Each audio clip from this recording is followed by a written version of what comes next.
man, uli man. Half day. Half day lang? Half day lang ka mo? Nakauna ka? Hmm? Laki ng pinayat.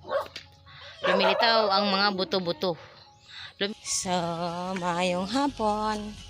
Good afternoon guys. Ayan ang aking anino. At ito ang dala ko ay bulad, tuyo at isda na frozen. Yung isda lang yung frozen guys. Yung tuyo hindi. Siyempre. Yung anak ko kasama ko. So, ayan ang paligid. Yan. So, sa kabila banda may nag-tracer. May nag-tracer sa kabilang banda doon. So, hi. Ngayon po ay gabi na ng Friday. So, nagluluto ako ng ulam. Nagpabili ang biyana ng manok. Half kilo para sabaw. So, ayan po siya. O, ayan. Ayan. Nakasalang siya para ano po ngayon alas 5:44, 5:44 para bigyan na ang biyanan tapos si Lolorik pakainin din. At tingnan na yung binidyo ko kanina na dala ko.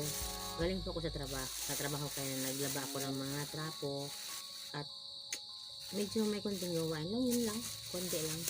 Nagtutupi ng damit, tumilaban ko ng isang araw. Yun ang binigay sa akin na bulad. You see that?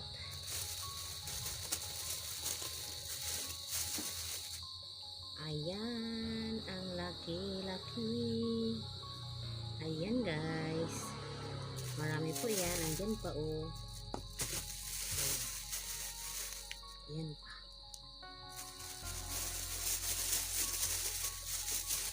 Ito pa. Marami. Ayan. At may mga ayan maliliit konti.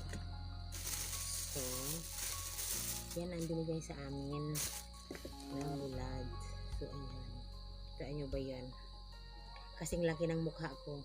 Yung mukha ko guys hindi maliit, malaki ang mukha ko. Kasi alam ko na yan simula bata pa ako, malaki daw yung mukha ko, malapad. So yun ang exactly sinasabi sa akin noon bata pa ako, malapad ang mukha mo, Inday, malapad.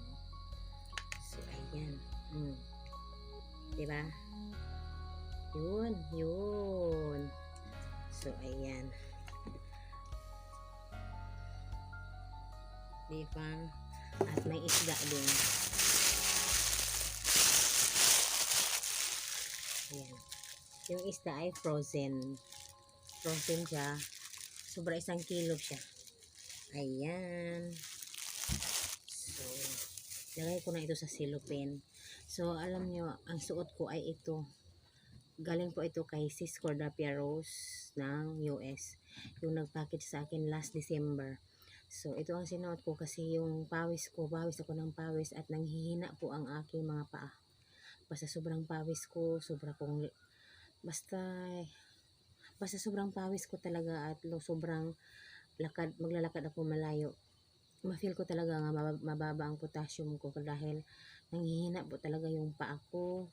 Yung kalamnan ng paa ko, tapos yung palpitation minsan, iba din yung nervous na palpitation ko, iba din itong potassium ko.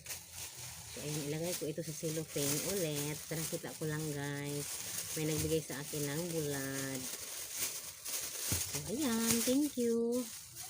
So ayan lang po guys, si Chris na Masada pa hindi pa umuwi hanggang ngayon kasi kailangan talaga niyang magkumayod para may bigas kami bukas kasi yung binili ko kahapong bigas, ubos na naman ngayon. So, kayod siya para makabigas bukas. So, ganyan lang ang buhay namin dito. Thank you for watching.